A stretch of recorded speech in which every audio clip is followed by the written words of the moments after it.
You are listening to the Foreign Policy Focus podcast. We cannot wait for the final proof. The smoking gun. It could come in the form of a mushroom cloud. Haven't you driven enough people from their homes already? Bulldoze their villages, seize their property and their laws. They had no part in making. Now working in Libya with friends and allies, we've demonstrated what collective action can achieve in the 21st century. Now the host of the show, Kyle Ansel. This is episode 429 of the Foreign Policy Focus podcast. On today's show, I'm talking about the Afghanistan Papers. It's a significant collection of documents put together by the Special Inspector General for the Afghanistan War and released to the American people by the Washington Post through a FOIA request. All right, everybody, need you to share the show. Go to libertarianinstitute.org to find the show online. The show, along with the daily news roundup that I write, are featured on the homepage of the Libertarian Institute. If you're a new listener to the show, make sure you subscribe to it somewhere. Most of the shows are me updating current events, so you get the most out of it if you catch more shows. And then donate to the show at patreon.com/foreignpolicyfocus. So the Afghanistan Papers is this collection of interviews and documents put together by the Special Inspector General for Afghanistan Reconstruction. The acronym there is SIGAR, if you've heard of it that way. And essentially this is just an Inspector General for the Afghanistan War. Now in the past, I felt like this office has done pretty good work. They were publishing numbers about how many Afghan troops were dying and how they were actually dying faster than they could be replaced, and how the Taliban was gaining more territory, more and more territory. And then the U.S. would stop counting those numbers. So as far as it goes for the Inspector General, they've published a lot of information that has indicated that the war has been a losing effort. However, a lot of times those efforts were undermined by the various administrations. Remember, when we're talking about these Afghanistan papers, that this war has lasted through Bush, Obama, and now Trump. Almost his whole first term. When we're talking about, he's got a year and a couple months left to go in his first term, and that's another 4 years of the Afghanistan war, something he talked about maybe ending. I believe there's over 400 interviews. There's 660 something files in the document. The Washington Post has a database with all of it.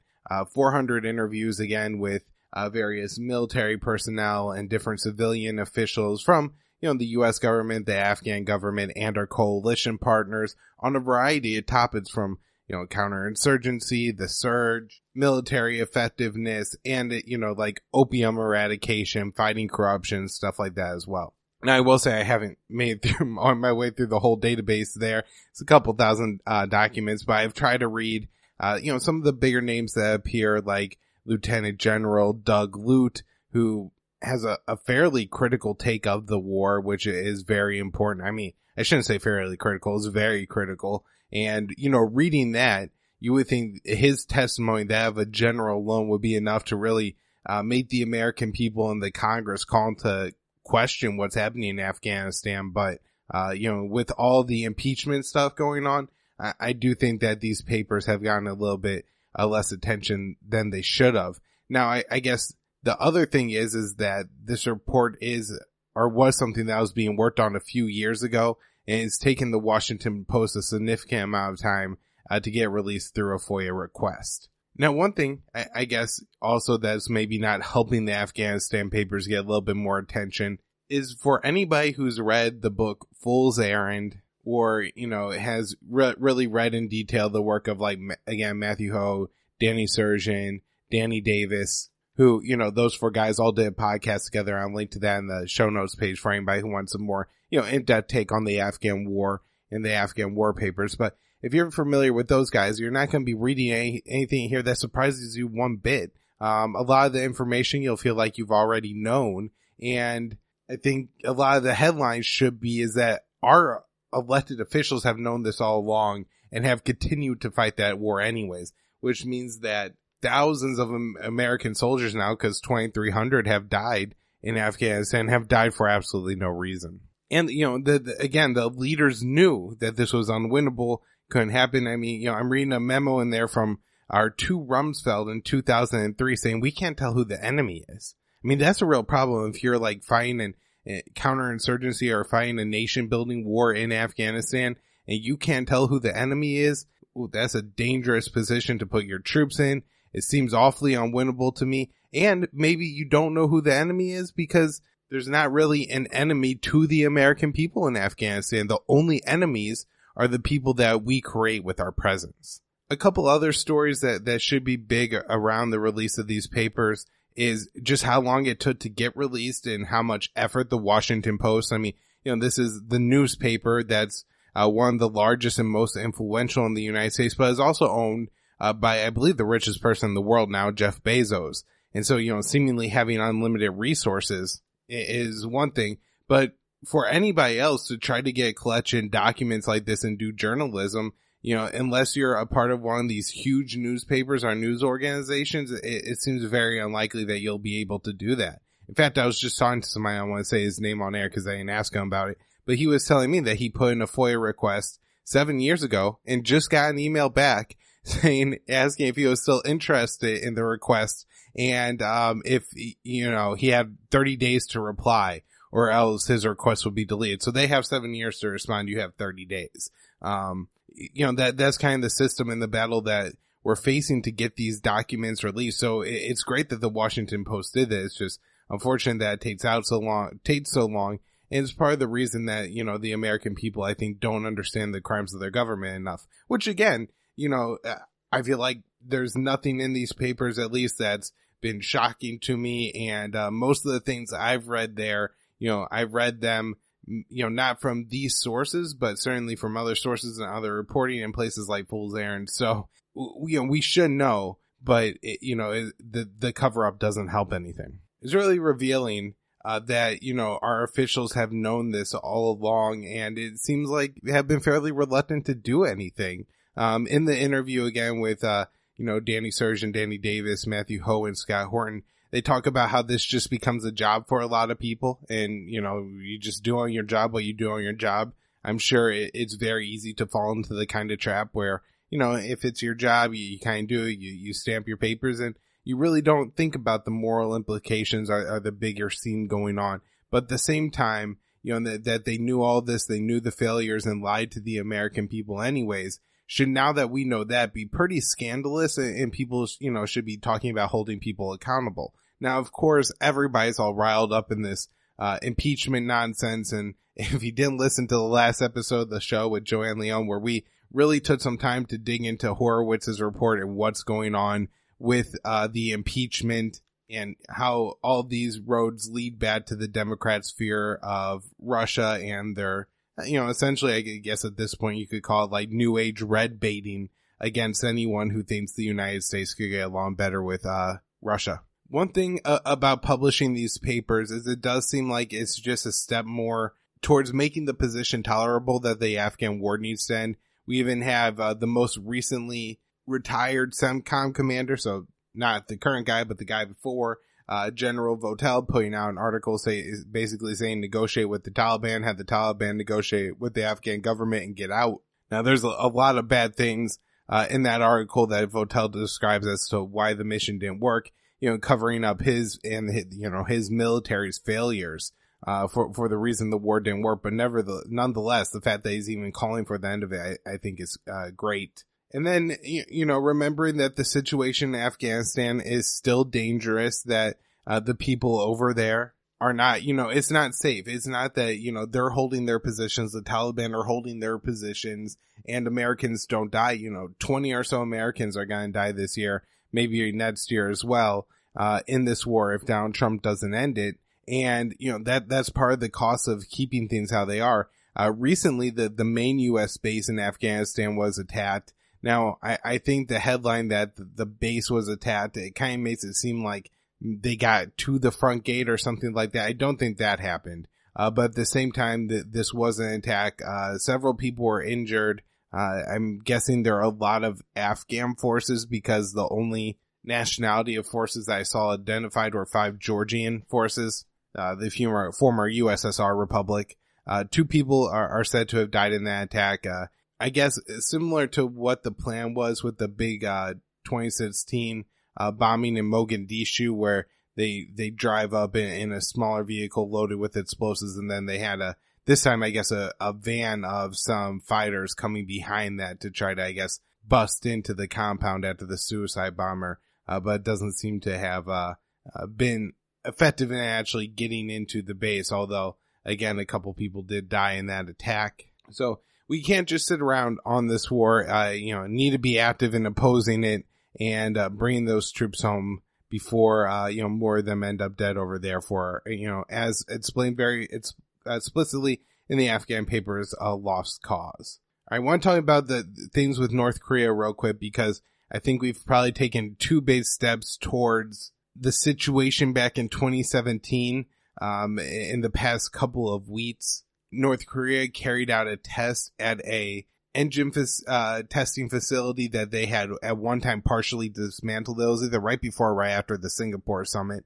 So this was, when things are going in the right direction. Now that the U.S. has not followed through on any of its commitments, and the Trump administration continues to focus on this, North Korea must denuclearize before anything else happens. North Korea is kind of backing out of, what they said they were going to do. I guess I want to just kind of boil this down to the Trump administration's position is that the agreement they signed with the North Koreans in Singapore said that North Korea would denuclearize and then they would get other kinds of, talks and sanctions relief and an end to the Korean War. Whereas North Korean says that that document was actually ordered. And point 1 says they start to form diplomatic ties.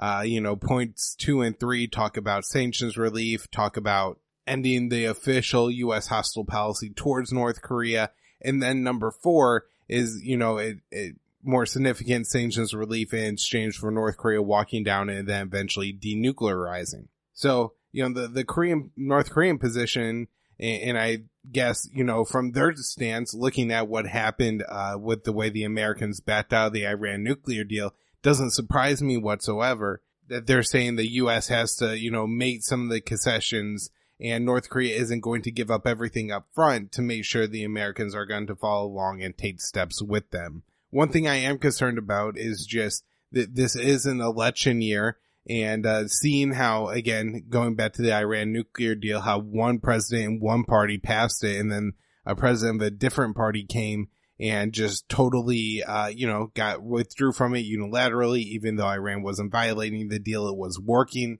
for political reasons. So they may be, concerned about negotiating a deal with the U.S. right now, just because before the deal could even be really put in place and in motion, you have a different president on your hands. Now, the little bit of good news I have on this issue is that the U.S. just put out today, and they told the UN that they were going to be flexible on this issue. That's after the North Koreans said that they have removed denuclearization from the table and pretty much said talks with the U.S. have become worthless. So let's hope the bright spot continues. I'm seeing some reporting around that with Stephen Begum, who is now a high-ranking official at the State Department and has led the North Korean talks. And, leading up to the Hanoi summit, this is, 6 to 9 months after the Singapore summit, early 2019. John Bolton is still National Security Advisor. And Begum's talking about in the lead up to that, hey, we, have an opportunity here, talking about the U.S. being flexible on sanctions relief. And then they show up at the summit and John Bolton convinces Donald Trump to put forward a deal with North Korea that requires them to give up all their W&D programs up front before any sanctions relief or anything else happens. Obviously, the North Koreans, said this is nothing, we're not going to sign this, and left. I'm not sure, how the art of the deal applies here or how we could actually have any insight on what Donald Trump's thinking. His foreign policy, in my view, has been pretty hard to predict. So it wouldn't surprise me that's another reason the North Koreans are skeptical about, once again, engaging in talks with, especially the Trump administration, as they just seem to be all over the place. The good news about that is occasionally that means they have the right position on things. And, maybe this is one of those times and, exploit the small opportunity and turn it into a big one, and made some kind of deal. All right. I want to talk about Libya. And one of the reasons why is we have a very interesting deal going on between Turkey and Libya in the Eastern Mediterranean Sea. But just for a little bit of background, of course, the U.S. with a NATO-led operation gets rid of the Gaddafi regime in a 2011-2012 war, creates a massive power vacuum in the country. The U.S. and the UN try to instill a government, and it still doesn't have much power to this day, and it never really did. A former CIA asset who tried to overthrow Gaddafi in a coup years before the Americans killed him returns to Libya, takes control of Benghazi in the eastern part of the country. And while now the Americans oppose him and he's supported by Egypt, the UAE, Saudi Arabia, and Russia, he's able to, take more and more of the country. And now if you look, the government, the official Libyan government controls pretty much just the northwestern area of the country along the Mediterranean Sea, from the border with Tunisia. This includes the city of Marista, the capital of Tripoli, all the way up to the central area of Syria along the Mediterranean Sea near the city of Sirte, and then down to Derna.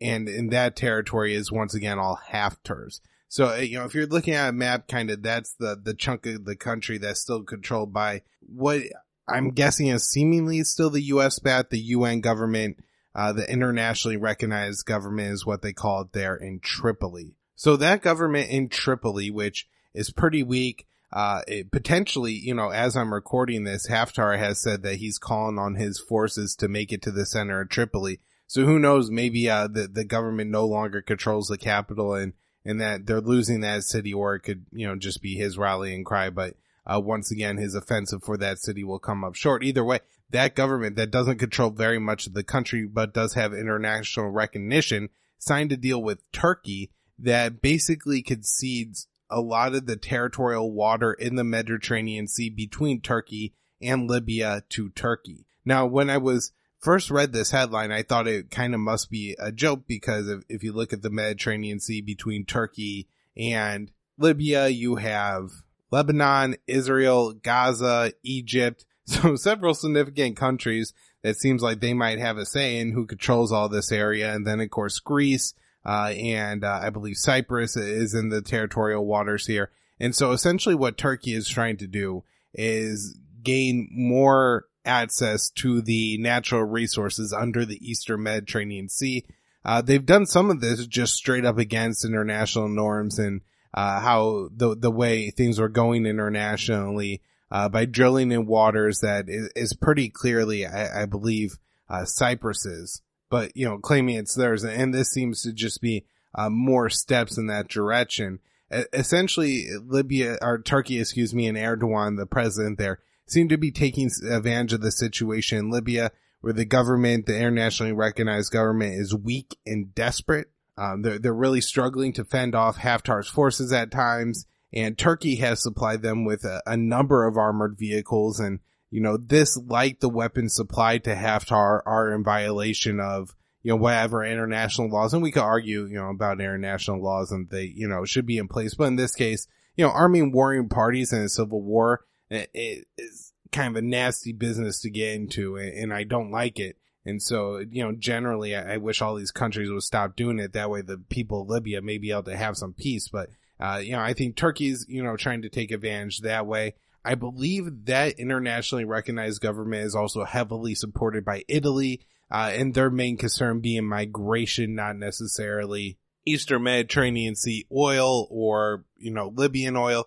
France is actually supportive of Haftar as well, and provided the man himself with some medical treatment during his time fighting this civil war. And I believe for them, they're interested in oil contracts that would go more their way if Haftar was in charge versus the internationally recognized government. So yeah, it seems probably pretty ridiculous to most people that the Turkey could sign a deal with this government and then claim it means anything at all. But they're really trying to, they're really pushing it now, in international court. And I think this is something that could get kind of dicey for the region.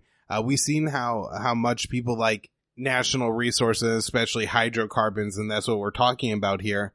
And so I think there's going to be a lot of interest and a lot of splits, and some of this is going to involve conflicts with NATO member states, especially Greece, other, kind of close U.S. allies, like Al-Sisi and Israel. Al-Sisi is a dictator of Egypt, by the way. But this is definitely a story I'm going to continue to pay attention to, not just because I think it could add and prolong the Libyan civil war, should the government there continue to lose to Haftar, and Turkey looking to support this claim to all these hydrocarbons continues to apply that failing government with more military forces to, fight and hold out a little bit longer. All right, the last thing I have on today's show is just some important notes about the new Cold War, the new arms race here. The U.S. has now tested a ballistic missile that would have been a violation of the INF Treaty.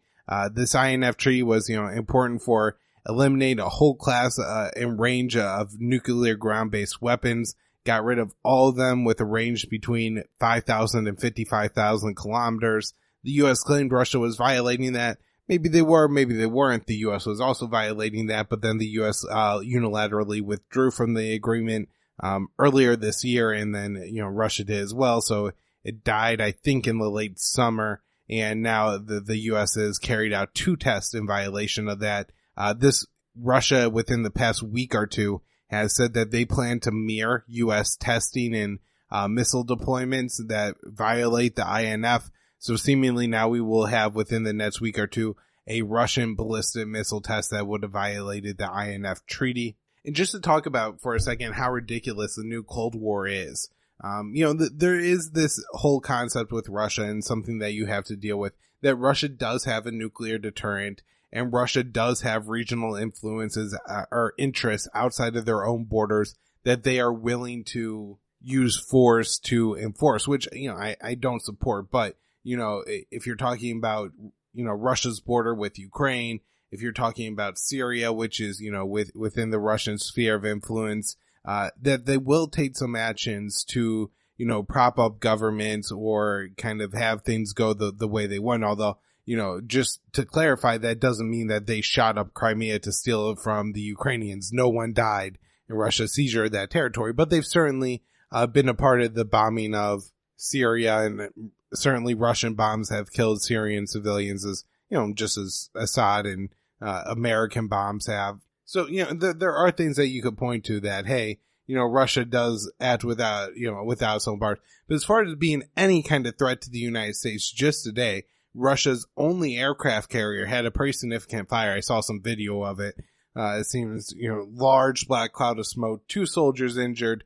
They now say that fire is under control. But just think, if they have one that catches fire, the U.S. has 11 or 12 now. And also, the new F-35s are supposed to be able to land and take off from the battleships. So who knows how many, ships that we have that could carry strike aircraft fighters. But just for reference, that Russia is not a military threat to us. They do possess a nuclear deterrent. They do have interests outside their own borders that they are willing to use force to have. But other than those pretty limited things, there's no way that, anybody could really perceive Russia as a threat, besides Syria and Crimea and a few other places, but certainly not in the United States. All right, everybody, that's the show for the week. Hope you enjoyed it. Foreign Policy Focus is the name of the show. It has its own podcast feed. There's also a podcast feed for all the shows that appear on the Libertarian Institute. So check that out. You get previous guests on the show, Scott Horton, Pete Quinones, Phil Gibson, as well as a few others. Donate to the show at patreon.com/foreignpolicyfocus. And thanks for tuning in.